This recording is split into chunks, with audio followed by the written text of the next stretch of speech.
Assalamualaikum warahmatullahi wabarakatuh. Waalaikumsalam warahmatullahi wabarakatuh. Pemirsa podcast Ar-Rahim, kita berjumpa kembali dengan saya Inung. Dan kali ini saya atau kita semuanya memiliki tamu yang luar biasa. Beliau adalah Profesor Dr. Kiai Haji Imam Ghazali Said, MA.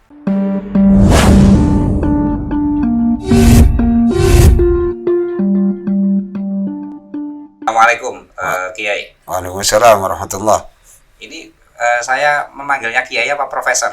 Wah, terserah.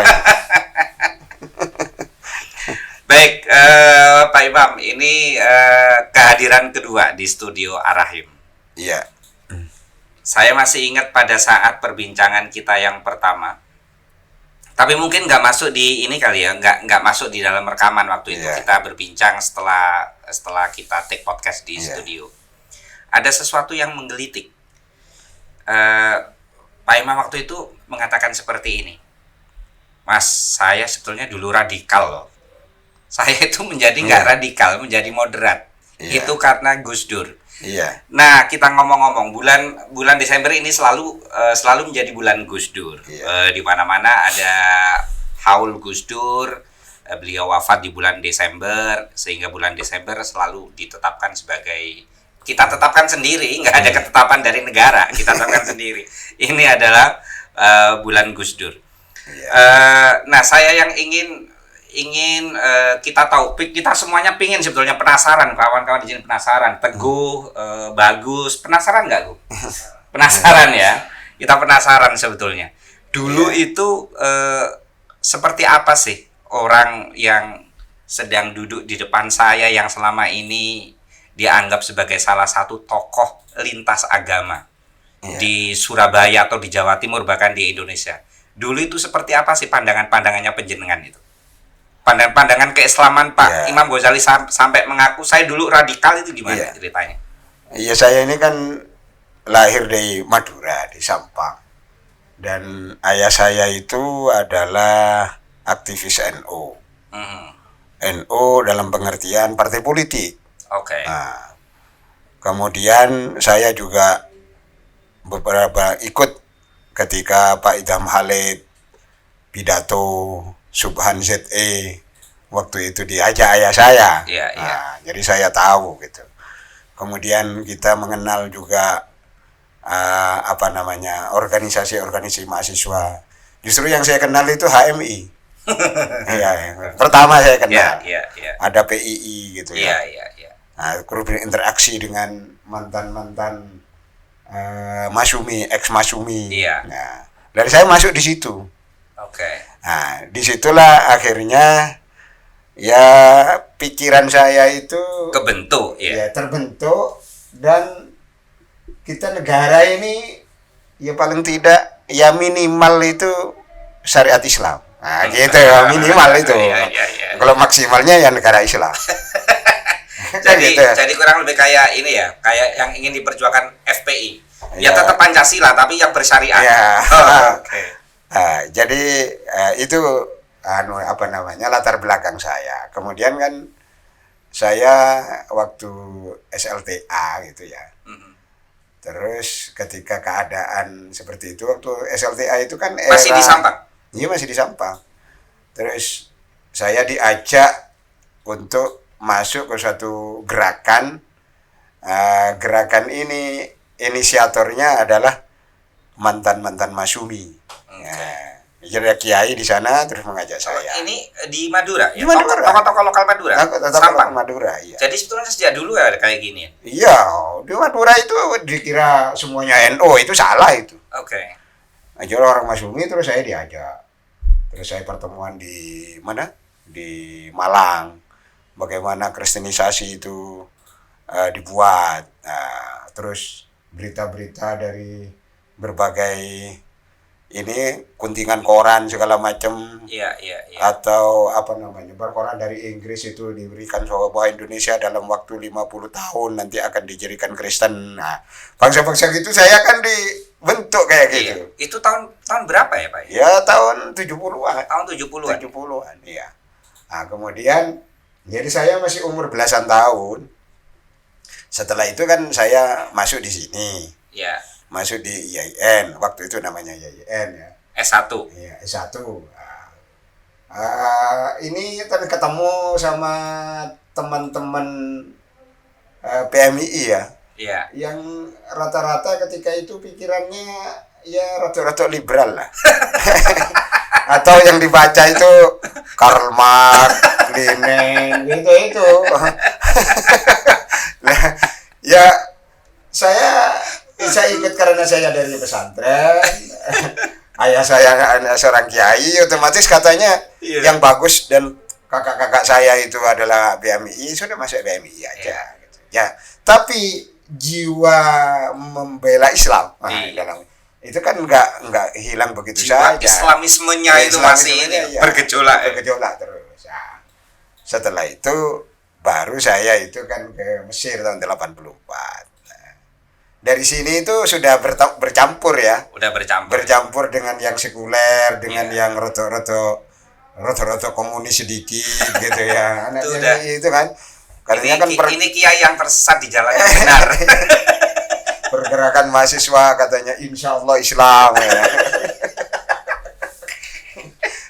Itu saya di situ kan saya ya aktif, tapi kan saya setelah itu kan tahun 82 itu saya menjadi ketua rayon di Fakultas Ada. Oke. Terus saya tahun 83 itu saya jadi wakil ketua PMI cabang, ketuanya Mas Duki Baidowi. Nah, itu. Jadi sempat juga jadi wakil ketua PMI cabang Iya, Surabaya. cabang saya, iya. Nah, setelah itu saya ke Mesir. Tapi waktu itu sebetulnya pandangan Islamismenya yang ditanamkan oleh tokoh-tokoh Masyumi tadi itu Ya enggak hilang. masih ada Iya. gitu ya. Bukan ada, masih dominan. Masih dominan. Dominan, ya. Karena memang kita itu kan mesti pertemanan. Iya. Pertemanan itu mempengaruhi. Kemudian bacaan. Iya. Jadi yang namanya bukunya orang Masyumi tentang negara Islam, Zainal Abidin Ahmad. Iya. Itu saya baca semua itu. Iya. Itu salah satu buku wajib bagi kalangan Islamis yang pengen memperjuangkan Indonesia ini setidak-tidaknya syariat Islam. Iya.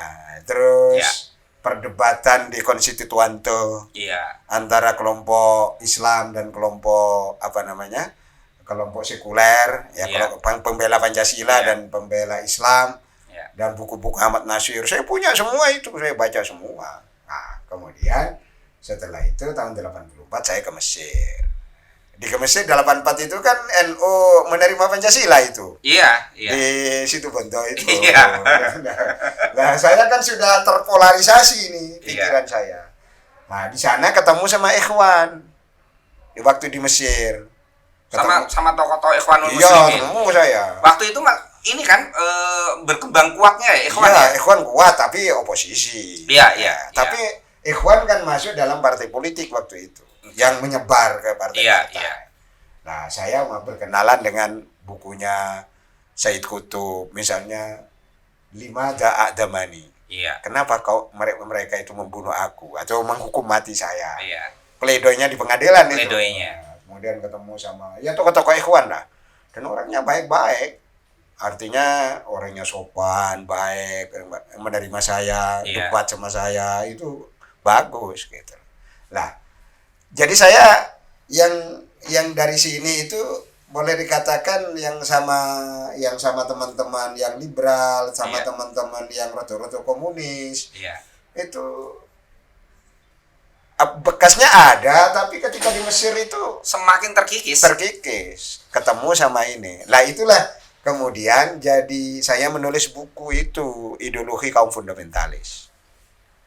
Nah, itu menjadi penelitian saya. Saya ketemu sama Islam Bully itu. Iya. Islam Bully di penjara. Waktu itu akan dihukum mati dia yang menembak Anwar Sadat. Iya. Ya, Islam Bully. Jadi pangkatnya Letnan 2 itu waktu menembak Anwar Sadat itu. Jadi saya ke sana itu kan Anwar Sadat peristiwa itu kan tahun 81. Iya. Nah, saya ada di sana 84, belum dihukum mati, masih proses pengadilan. Ya, itu. Kemudian saya terus ini pulang ke Indonesia itu masih membawa itu sebetulnya. Terus kemudian saya itu diajak oleh Pak Hashim. Iya. Pak Hashim Muzadi. Tapi sebetulnya begini, Pak Imam, itu kan lebih dominan pada perjuangan politiknya ya, Iya. lebih dominan. Tapi sebetulnya waktu itu orang-orang yang berpikiran dengan ideologi ikhwan kayak gitu, yang sekarang ini biasa kita sebut dengan Islamisme, Iya. itu pandangan terhadap kelompok-kelompok non-Muslim itu gimana sih? Sebetulnya kan nggak ada masalah dengan kelompok non-Muslim.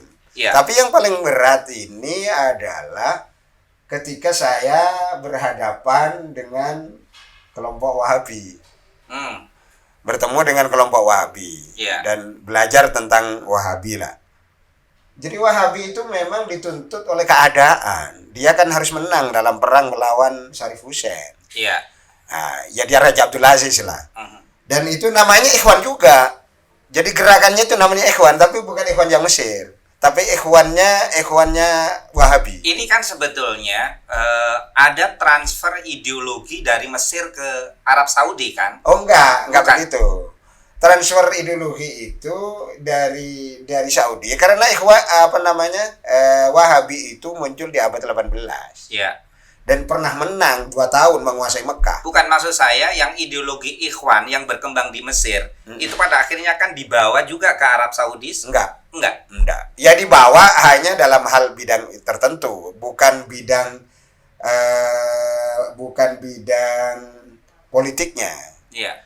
Tapi bidang yang sama dengan Wahabi itu dibawa. Dan orang-orang Ikhwan ini kan memang adiknya si Kutub, misalnya Muhammad Kutub, Iya. itu berada di Ummul Qura. Iya.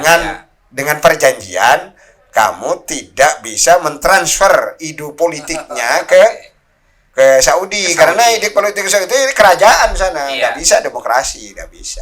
Nah itu yang terjadi. Lah saya berkomunikasi, saya tuh guru saya itu, makanya kalau saya itu gak kereng-kereng sama Wahabi, ya pantas kan guru saya orang Wahabi juga. Iya. Kemudian saya ketemu sama Syekh Nasiruddin Albani, Iya. sama Syekh Fauzan, tapi juga saya ketemu sama Syekh Yasin Al-Badani. Saya berada di beliau, ngobrol-ngobrol sama beliau. Jadi itulah yang membuat yang saya katakan waktu itu kalau gerakan Wahabi itu tidak menganggap orang lain musyrik, Iya. itu tidak ada jiwa untuk berperang, tidak ada jiwa untuk membunuh. Padahal dia harus menang. Kalau diberi ideologi, kamu itu kalau mau membunuh orang adalah kamu itu sama dengan membunuh manusia seluruhnya. Seperti di Quran kan begitu. Iya. Itu ya gak jalan, Wahabi gak bisa menang. Maka dibuatlah ideologi bahwa itu musyrik, ahlul kuburiyun gitu, harus kamu bunuh. Nah, itu latar belakangnya seperti itu. Ikhwan juga punya ideologi seperti itu. Oh enggak, Ikhwan enggak. Kalau Ikhwan enggak, ya? Moderat Ikhwan itu, lebih moderat. Lebih moderat. Ya, Ikhwan itu menjadi keras itu Iya. pasca Hasan Al-Banna. Iya, karena ketika di tangan Hasan Al-Banna, ya tetap dia memiliki ideologi keislaman. Iya, tapi nasionalisme Iya. mereka Begitu di tangan Sayyid Qutb itu kan mulai ada pengerasan Ya, kan. bukan Sayyid Qutb. Sayyid Qutb itu nggak pernah jadi Mursyidul Am Ikhwanul Muslimin, nggak pernah. Dia itu ketua, kalau sekarang ketua lembaga dakwah lah. Iya. Nah, Tapi gitu. bukunya yang Ma'alim fit Thoriq itu kan dianggap sebagai salah satu buku ideologis pegangan. Ya, tapi bukan Ikhwanul Muslimin dalam pengertian struktural. Oke. Nah, jadi sempalannya Ikhwan. Nah, setelah jadi itu salah itu. Yang Kang Said itu yang bilang Said Qutb itu gantinya siapa? Al-Banna. Al-Banna itu salah. Karena setelah Hasan Al-Banna itu namanya Hasan Al-Hadibi. Nah, setelah Hasan Al-Hadibi itu namanya Umar Tilmisani. Kemudian setelah Umar Tilmisani itu Hamid Nasr. Saya hafal saya. Jadi kemudian ketokohan Sayyid Qutb yang dianggap sangat mendunia dan ideolognya Ikhwanul Muslimin ketika trajektorinya semakin mengeras, itu sebetulnya enggak ya? Ya, karena Ikhwan itu setelah itu kan Hasan Al-Banna meninggal. Iya. Dengan meninggal itu di tangan kalau ada orang Ikhwan berkeyakinan di tangan binnya gitu. Ke sana. Iya. Dan mereka ingin balas dendam. Oke. Nah, balas dendamnya, dan Ikhwan Muslimin itu kan punya suatu kelompok kayak Banser lah. Itu disebut Shiba Ashkari, semi militer. Nah, lah kelompok inilah yang membentuk, yang di antaranya yang mendoktrin Said Qutb. Lah, makanya Said Qutb itu langsung ideologi, dia berpendapat ideologi selain Islam, termasuk sosialisme, waktu itu kan zaman Nasr, sosialisme itu adalah ideologi kafir. Dan negara itu sudah kafir.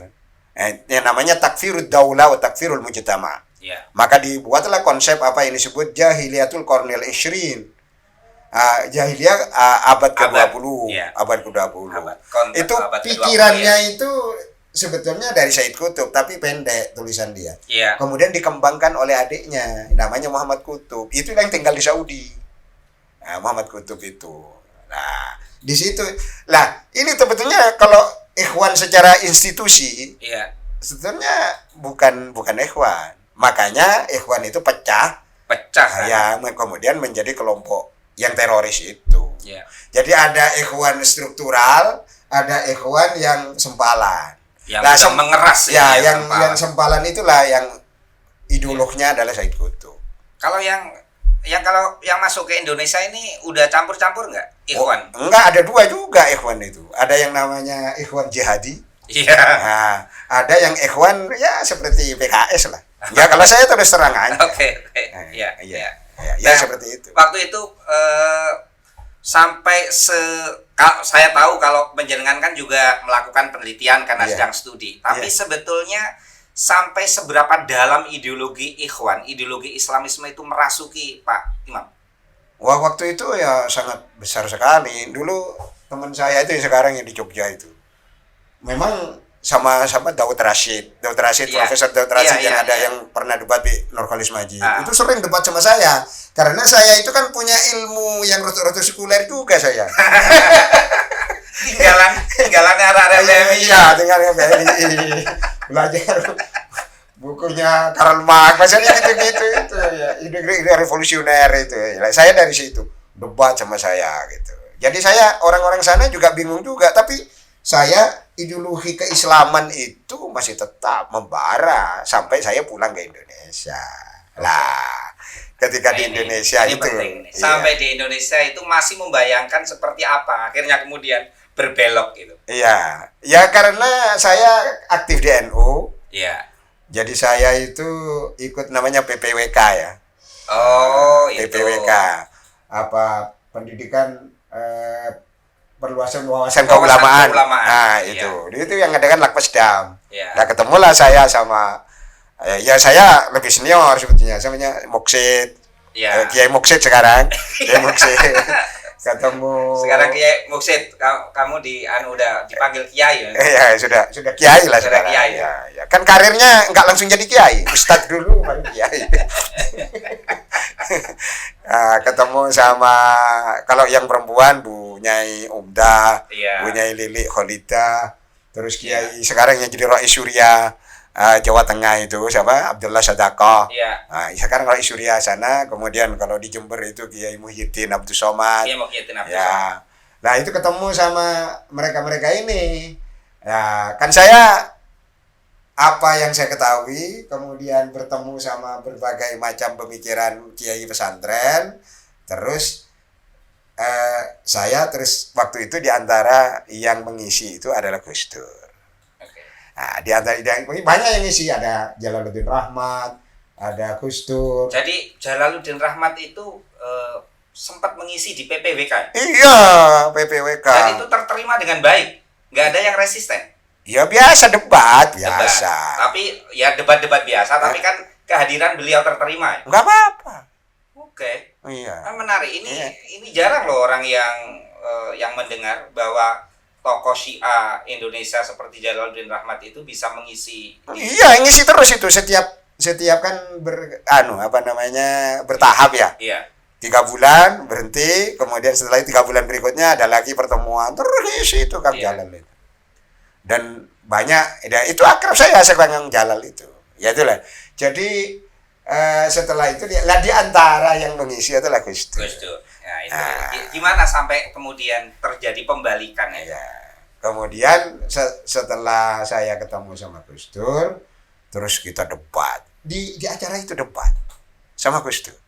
Di antara yang disampaikan oleh Gus Dur adalah Islam itu harus datang dari bawah, tidak bisa datang dari atas. Dari bawah itu artinya dari gerakan kultural. Itu yang biasanya yang dulu sempat kita dengar pendekatan kultural. Ya, kultural. Gitu. Iya, iya. Nah, terus Gus Dur itu menyampaikan beberapa pemikir Timur Tengah, di antaranya adalah Abul A'la Maududi. Iya. Abul A'la Maududi itu bukunya seluruhnya saya baca. Dan waktu itu Al-Maududi Pakistan kan? Pakistan, dan di Pakistan itu kan waktu itu kan zamannya siapa namanya? Ziaul Haq. Iya. Nah, dia kan mendekretkan syariat Islam dalam kehidupan negara oleh Ziaul Haq. Lah Gus Dur itu tidak setuju. Ini kan pengaruh Maududi ini dari atas. Padahal di bawahnya masih lemah. Nah, itu tidak bisa. Untuk Islam ini dalam negara di abad 20 itu harus dari bawah. Kuat di bawah, kemudian secara tidak langsung mengisi nilai-nilai Islam itu dalam kehidupan nasional. Oh, itu debat sama saya itu. Sampai gebrak-gebrak meja lah Gus Dur itu waktu itu. Dan terus saya dipegang sama teman-teman, termasuk Yai Masdar Farid. Kalau saya melayani Gus Dur katanya, meneng aja sampean. Ya enggak apa-apa, atau bilang gitu. Ya, tapi saya itu Gus Dur marah loh Gus Dur itu waktu itu ke saya. Tapi setelah itu saya dipanggil. Nanti ngomong-ngomong sama saya. Nah, itulah Gus Dur itu. Ini menarik karena saya juga sering kali ngisi forum kayak gitu ya. Kemudian saya ketemu dengan peserta itu udah keras banget lah debat. Itu pasti saya rasanya langsung lemes gitu. Tapi Gus Dur enggak. Enggak, ya mungkin karena tahu Gus Dur. Saya nggak tahu ya Gus Dur. Waktu itu Gus Dur masih pandangannya masih lumayan lah. Iya.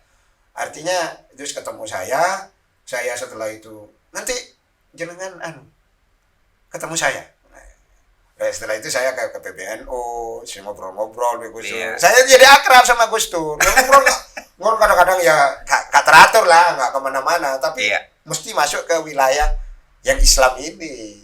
Lah disitulah saya, ya kalau dipikir begini, saya menyadari kalau kita ini kata Gus Dur, semua ini untuk berjuang untuk Islam.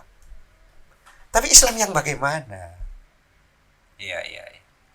Saya jangan dikira kalau kata-katanya pada saya. Iya.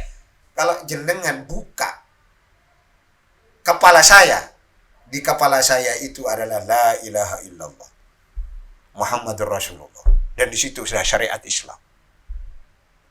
Tapi kan syariat Islam ini nggak bisa dipaksakan.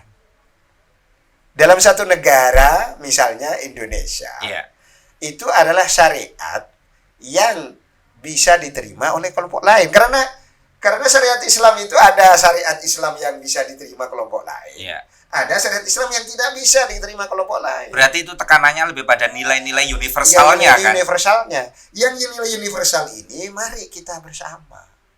Nah, saya mulai terisi saya ini. Jadi akhirnya saya kan sudah banyak ngobrol-ngobrol gitu sama Gus Dur itu. Akhirnya ya saya lebih Gus Durian sama teman-teman yang Gus Durian itu. Gara-gara ingin mengaku Gus Durian ya. Jangan-jangan mereka sebetulnya enggak ya. Jadi itu makanya guru saya ya. Iya. Guru saya itu yang paling dominan, walaupun saya tidak pernah ngaji langsung sama Gus Dur.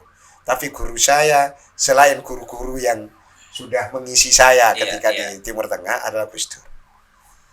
Itu waktu itu debat itu sebetulnya yang paling pokok pada saat perdebatan di forum itu sampai gebrak-gebrak meja itu tentang masalah apa? Tentang pemberlakuan syariat Islam dalam kehidupan bernegara. Waktu itu penjenengan masih kekeh bahwa syariat Islam harus diberlakukan. Harus diberlakukan. Karena kita mayoritas. Iya.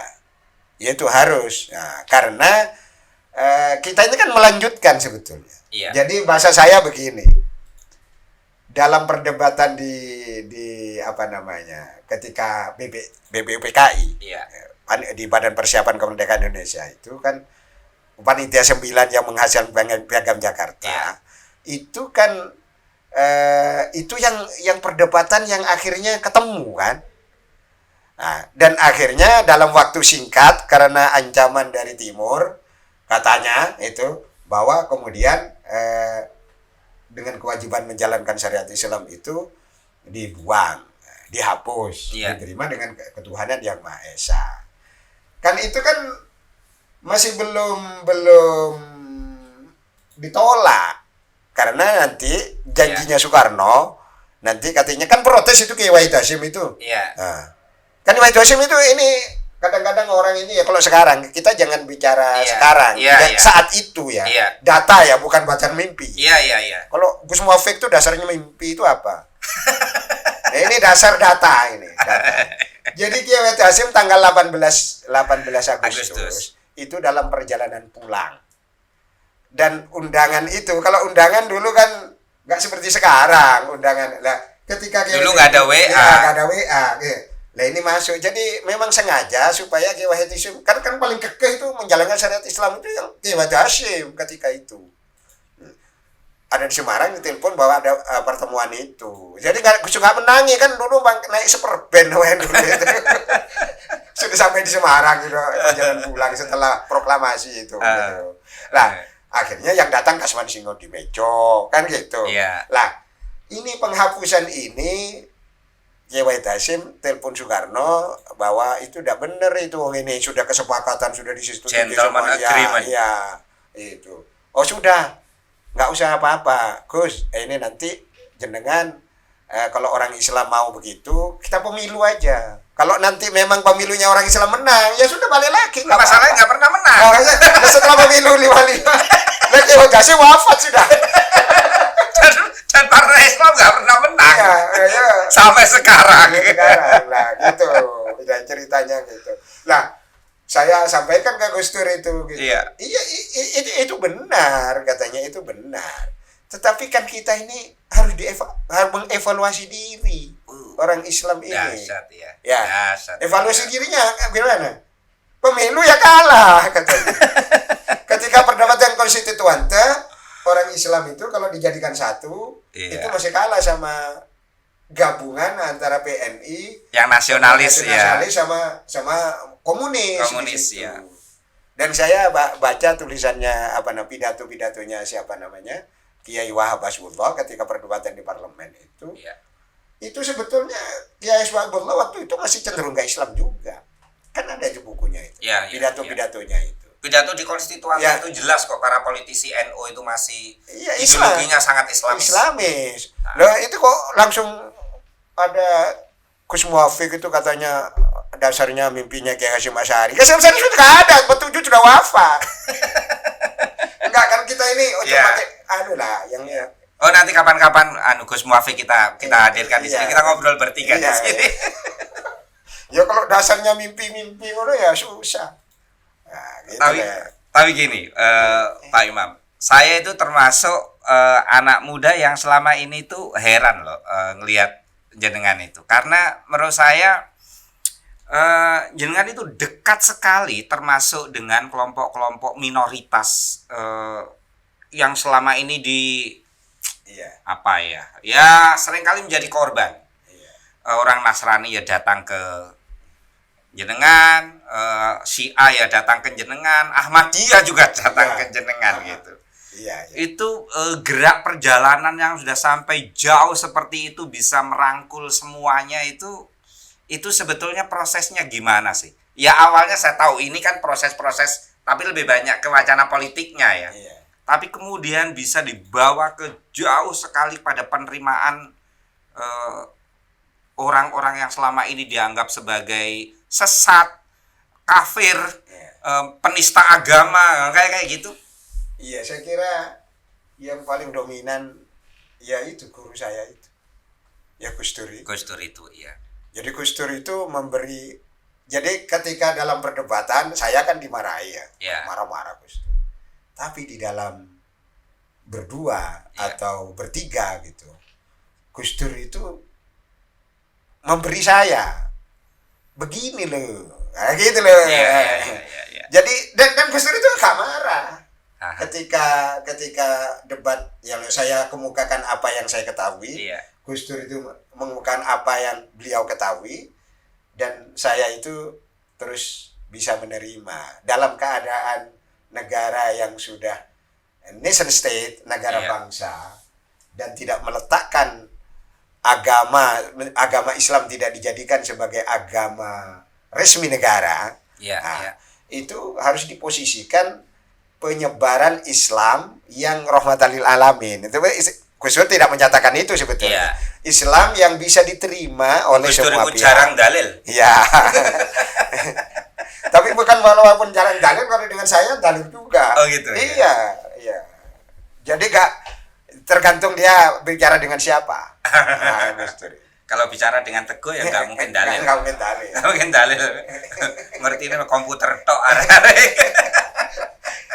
Nah, jadi itulah yang Gus Dur itu saya kira luar biasa. Iya, Pengetahuan beliau itu luar biasa, sehingga saya yang sudah mendapatkan terisi dengan paham-paham keagamaan Iya. itu, saya bisa berubah, dan saya harus toleran pada kelompok-kelompok lain, tapi yang menjadi idola saya ya Gus Dur. Saya beberapa waktu yang lalu saya mungkin bertemu beberapa kali ya dengan Kang Yoto, mantan Bupati Bojonegoro. Iya. Ya dia kan bisa kita katakan sebagai salah satu tokoh Muhammadiyah ya, Iya. Kang Yoto. Dan dia juga mengakui, saya dulu pernah memiliki pandangan keislaman yang ketika saya membayangkan Indonesia, yaitu ya hanya untuk Islam. Islam pun ya Islam yang semakin mengecil untuk kelompok saya. Sampai suatu saat saya bertemu Gus Dur dan dia berhasil membalik cara saya berpikir, kesadaran saya bahwa ya ini sebetulnya agama itu, termasuk agama Islam itu adalah untuk kehidupan bersama. Jadi saya tertarik dengan gimana sih orang ini, Gus Dur maksud saya, itu bisa berhadapan-hadapan, bisa membuka dialog dengan baik, orang yang awalnya sangat bertentangan dan kemudian bisa berubah menjadi pribadi yang baru tanpa ada apapun, maksud saya seperti itu.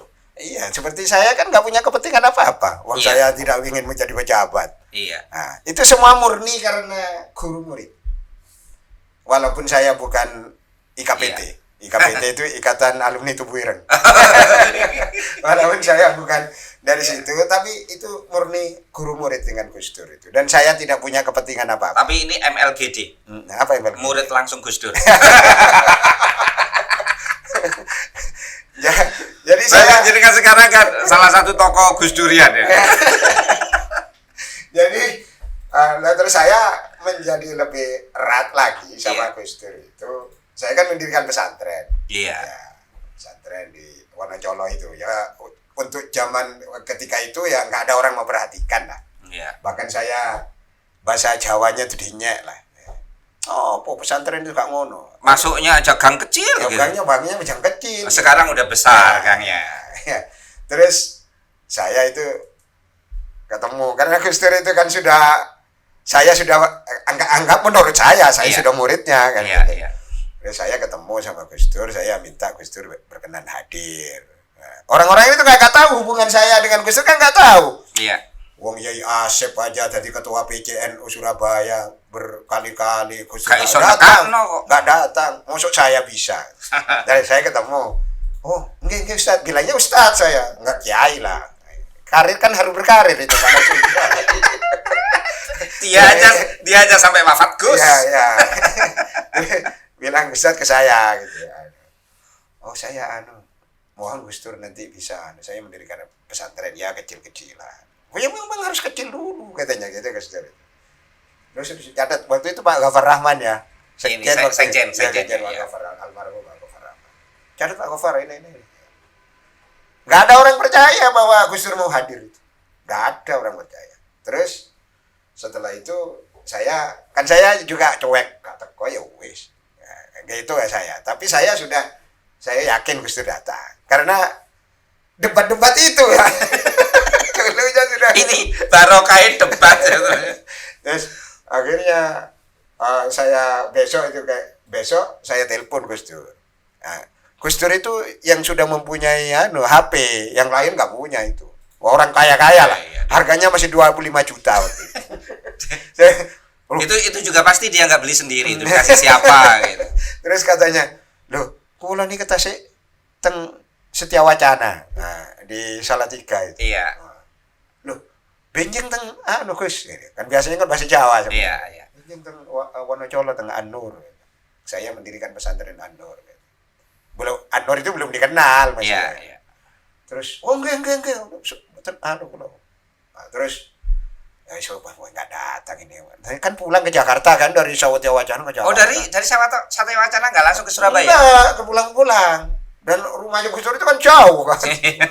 Ke bandara kan jauh. Waduh, ini alamat udah saya. Sudah, tapi saya rumah masih di Sidoresmo.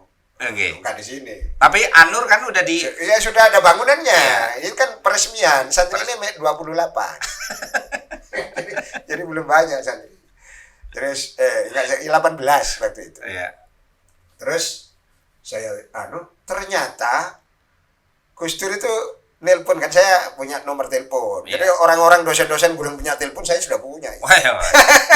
Ini orang kaya lama. Waktu itu ya. Terus saya ditelepon oleh Gus Dur. Loh, kulo nih kepenting An-Nur nih. Jadi saya masih ada di Sidoarjo. Waduh, soro ya. Jadi Gus Dur jam 6 itu sudah di Surabaya. Iya, Allah. Katanya berangkat yang sebelum subuh itu. Iya. Dari Jakarta. Pesawat pertama. Iya, pesawat pertama. Itu, waduh. Ya, yang saya ngantar kan Pak Pak Masno. ngantar gitu. Sana itu mobilnya hampir kan yang sebelah sini belum ada bangunan. Jadi jalan Waktu itu saya dikasih tanah di situ saja saya nggak mau. Nah, akhirnya di situ itu karena ada Gus Dur, Iya. ada pemikir Amerika, peneliti Amerika itu datang ke tempat itu. Jadi waktu peresmian itu ada orang Amerika yang nulis An-Nur itu menjadi satu bab di dalam bukunya seorang ya, jihad ala pesantren. Nah, akhirnya orang-orang itu saya telepon ya Pak Limasan siapa, Gus Dur sudah di pondok saya itu. Saya kan masih di sana, kan harus berangkat saya. Waktu itu PWNO-nya siapa? Pak Hasyim, iya Pak Hasyim. Pak Hasyim Ya. Waktu itu sudah Pak Hasyim ya. Ya Pak Limasan kan sudah dikenal, dia sekretaris Katib Surya. Waktu itu Pak Limasan sebelum jadi kan Katib Surya. Dia langsung karirnya di Surya. Ya. Terus akhirnya ya sudah Pak almarhum Suhaimi itu datang. Saya belum datang malah. Loh, ketika sekali datang, kula niki kula dereng nggak ada rumah, belum punya rumah Gus. Rumah saya jauh dari sini. Oh ya nggak apa-apa itu. Ini nanti kan berproses. Lah Gus Dur itu. Saya itu, Gus Dur sing bilang begitu kan saya berbunga-bunga ya udah. Wali. Iya ini berproses. Makin niki datos katanya gitu. Terus dia bilang gini, saya ini harus bicara duluan ini karena saya harus ada pertemuan dengan BIN. Gus Dur waktu itu dilaporkan ke polisi karena apa gitu loh. Itu zaman Orde Baru kan? Orde Baru kan 94 itu. Iya. 94 ya. Nah ketika itulah saya diantara yang saya desain kurikulum itu tafsirnya adalah tafsirnya Al-Maroghi gitu.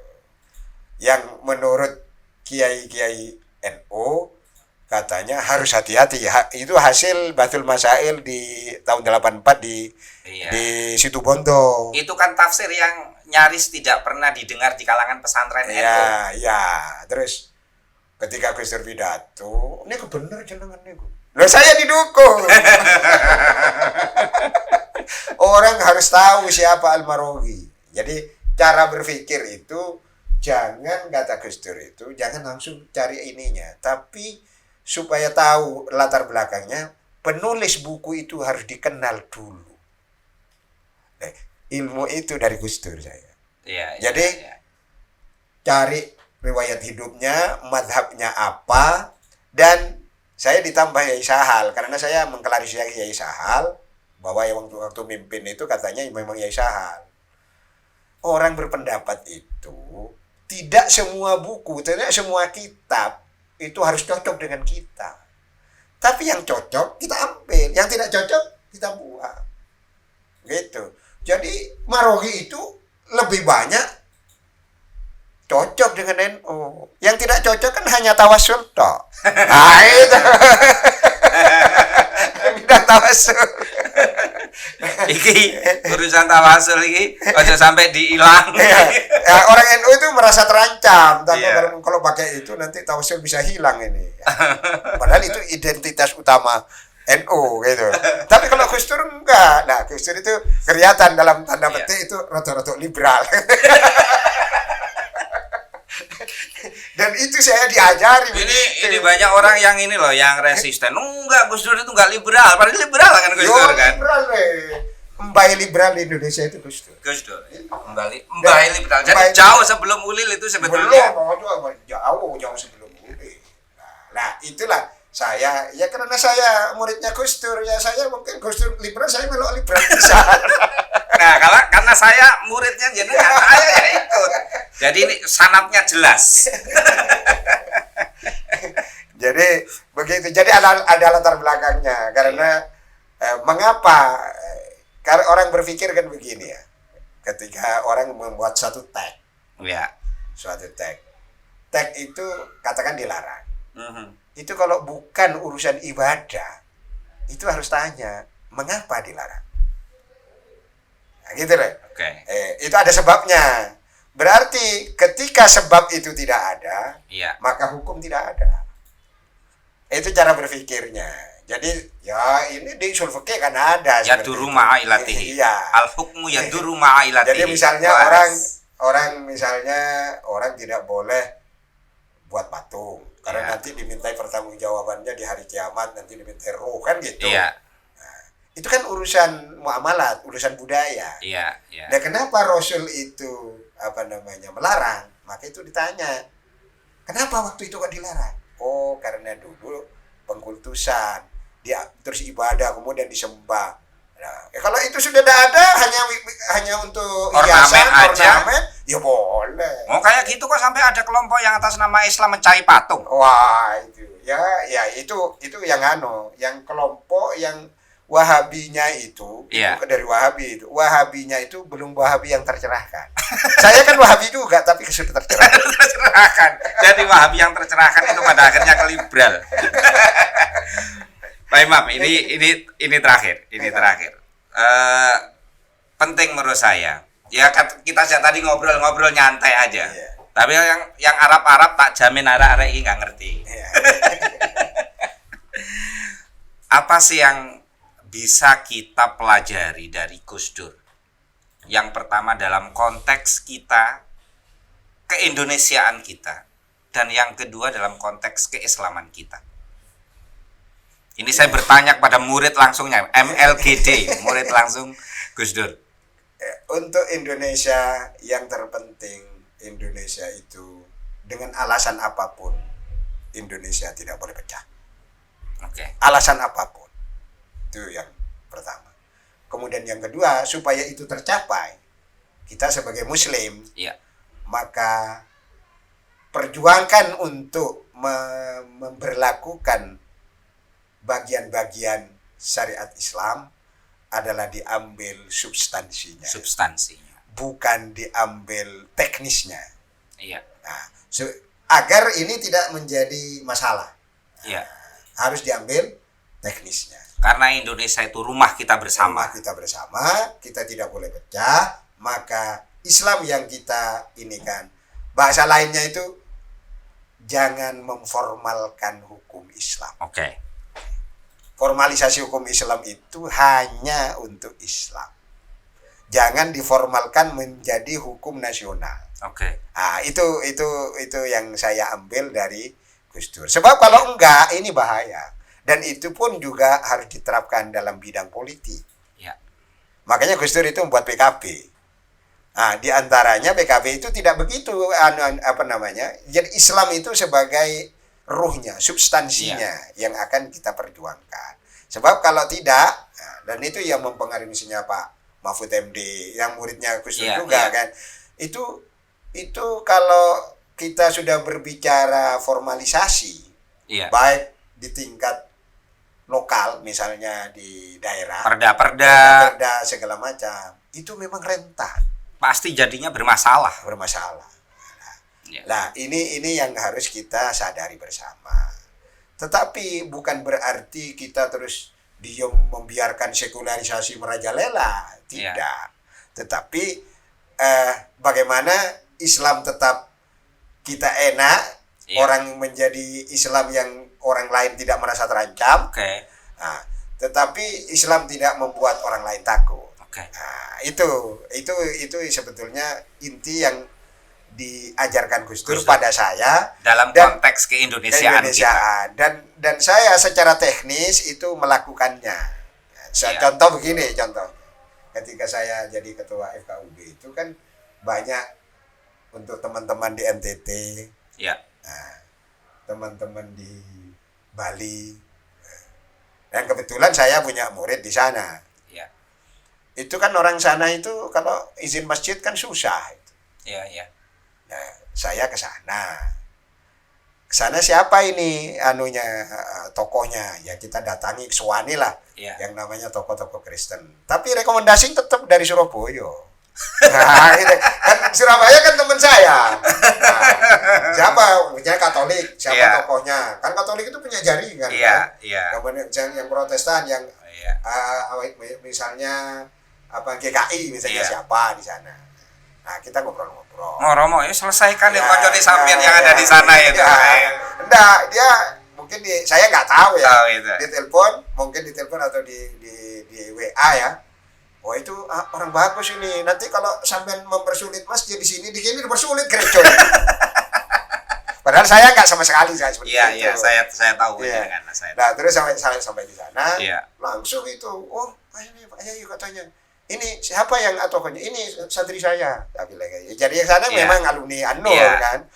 Terus akhirnya ketemu, terus ini langsung panggil ya Kemenaknya itu kan orang kalau orang NTT orang Kristen sana.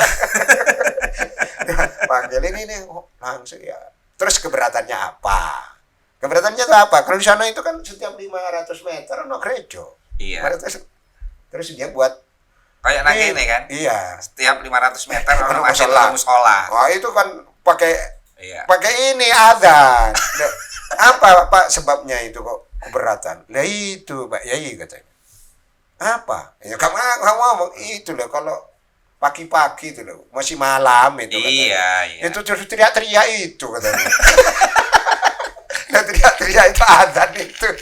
Terus saya udah gitu pakai toa lagi. Akhirnya saya bilang jemaah di situ, saya parani itu. Sudahlah, gak usah ini. Kan kita ini harus sadar. Kalau kita ini minoritas, sadarlah dirinya minoritas. Minoritas kok bergaya mayoritas itu. Ya, walaupun kita di Indonesia nggak ada minoritas, tapi kan sadar. Itu gimana ya? Ya gak usah pakai itu, pakai diri dalam aja. Untuk apa sih sing orang tetangga-tetangganya Kristen kabeh? Iya. Gitu. Dan biasanya kan alasannya kayak gitu, syiar kayak gitu. Iya, itu sama. Waduh, kalau di Surabaya kan sering saya menyelesaikan itu. Tetapi akhirnya orang menerima, berapa nerima, nggak masalah. Artinya kita itu dengan pola seperti itu, ya ilmunya asalnya itu pikirannya kan dari Gus Dur. Tapi dalam kehidupan sehari-hari saya harus ini sudah merupakan, kalau dalam bahasa kitab kuning, hadhihi min ziyadati gitu. Ini tambahan saya. Kalau teknis itu kan udah saya sendiri. Iya. Tapi usulnya itu dari sono. Iya, dari sana. Iya. Pokoknya itu dari sono. Yang furuk-furuk teknis itu udah. Teknis dari saya. Ada min ziyadati. Tambahanku. Iya, jadi itulah yang saya menyelesaikan. Dan saya sekarang ini saya sedang dekat, ya mulai proses dekat sama teman-teman yang dihukum oleh Densus 88. Nah, diantaranya adalah yang sekarang kemarin saya diundang di di Surabaya ini ada 15 yang sudah dihukum ya. Di antaranya tokohnya itu adalah namanya Abu Fida. Oh, Abu Fida. Abu Fida namanya Saifuddin Umar. Bapaknya kan polisi, orang Polda. Oh. Dan itu alumni YIN itu. YIN sini. Sorbeje. Di Surabaya. Alumni hanya setahun di sini. Oh iya. Terus salahnya dia itu hanya setahun coba lulus. terus ke Timur Tengah dan ketemu sama tokoh-tokoh ini. Iya. Lah, sekarang saya harus harus berkomunikasi dengan mereka. Iya. Wah, kemarin itu saya ini sudah senang mereka ketemu. Bagaimana Pak? Apa bukan pemerintahan? Pertanyaannya kan begini, apa pemerintahan ini bukan tauhid? Gitu. Lah, harus kita beri pencerahan. Dan itu harus kita dekati. Tanpa harus dapat dana dari dari funding, tidak. Kalau saya tidak. Sebenarnya dekat saja sama saya, nanti dia tak suruhkan, dia kan sudah S2. Iya. Sudah masuk aja di UIN. Nah, katanya dia rencananya mau masuk. Ya, ini harus kerjasama. Iya. Orang-orang begini kan harus dirangkul. Iya. Jadi yang saya yang saya temani ini tidak hanya yang liberal, yang tidak hanya yang fundamentalis ini juga teman-teman saya. Liberal itu maksudnya ditujukan ke siapa? Ke Ya, saya. ya di antaranya. Teguh karo opini guyu. Oh, saya baru ngerti itu yang Pak Imam dulu sempat mengatakan, Mas Inung, kita ini nggak berkomunikasi dengan kelompok-kelompok radikal. Mereka itu sebetulnya bisa loh kita moderasikan, tapi kita juga harus membuka diri untuk berdialog. Iya, nanti bisa itu bersama saya, atau mungkin nanti kita undang itu. Saya sudah punya. Iya. Dia kalau di Surabaya. Iya. Saifuddin Umar ini atau Abu Fida terkenalnya. Iya. Itu adalah orang ini tunduk ini, yang lain-lain. Dia tokoh. Dan dia sekarang dekat dengan saya. Oke. Jadi sekali-kali kita ngobrol-ngobrol, ya harus tahu situasi lah. Iya. Status situasi itu maksudnya kalau ngomong sama situ, jangan cerita kuburan. Iya. Nah, bagi mereka kuburan itu syirik. Iya, syirik lah, kan ruwet kan. Gak usah ngajak tahlilan. Ya, gak usah ngajak tahlilan. Kita harus tahu situasinya. Nanti kita ngobrol-ngobrol, nanti ya nggak usah lah kita saya tidak peduli apakah ono biaya dari radikalisme ya. Deradikalisasi nggak perlu. Bagi saya nggak perlu. Saya model perjuangan di Gus Dur aja. Nggak tergantung kepada funding lah. Kita berjuang itu mau dihargai oleh negara, terserah, nggak dihargai juga nggak apa-apa.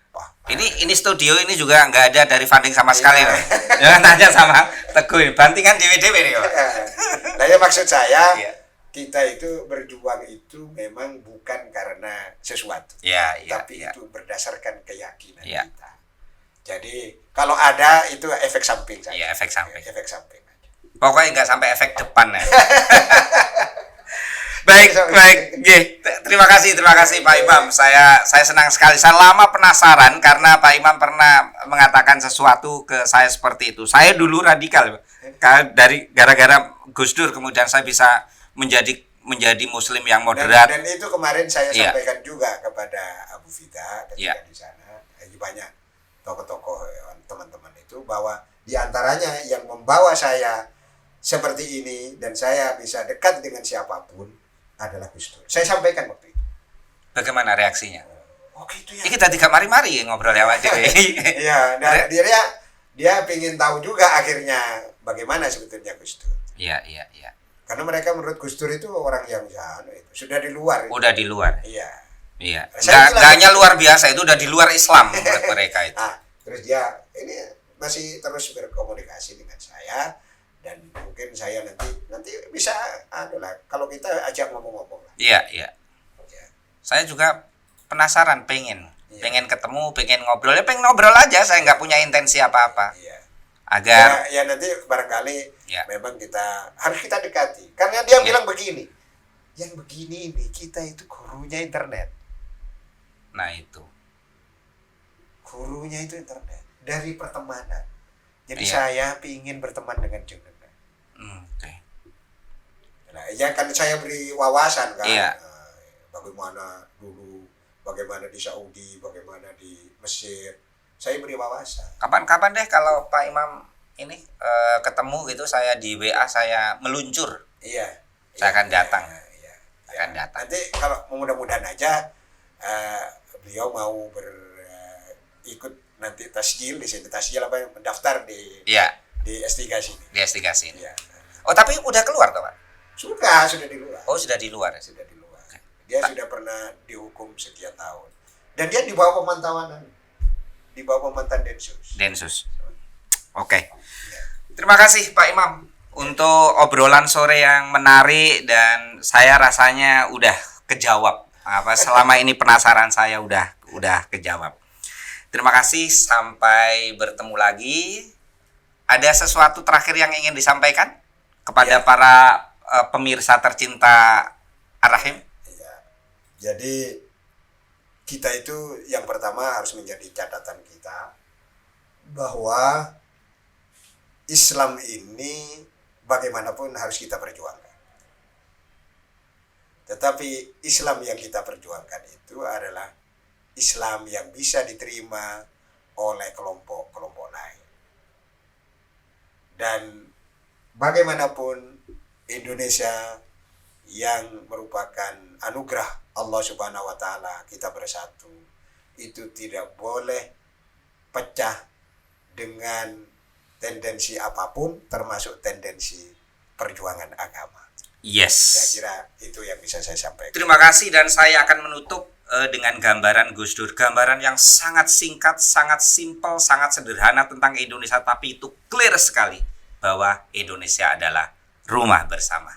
Ya. Terima kasih Pak Imam Ghazali Said, Profesor Dr. Kiai Haji Imam Ghazali Said. Ini adalah pendiri, founder, CEO, pengasuh Pondok Pesantren Mahasiswa An-Nur Wonocolo, Surabaya. Terima kasih. Assalamualaikum warahmatullahi wabarakatuh. Waalaikumsalam warahmatullahi wabarakatuh. Terima kasih pada semua pemirsa.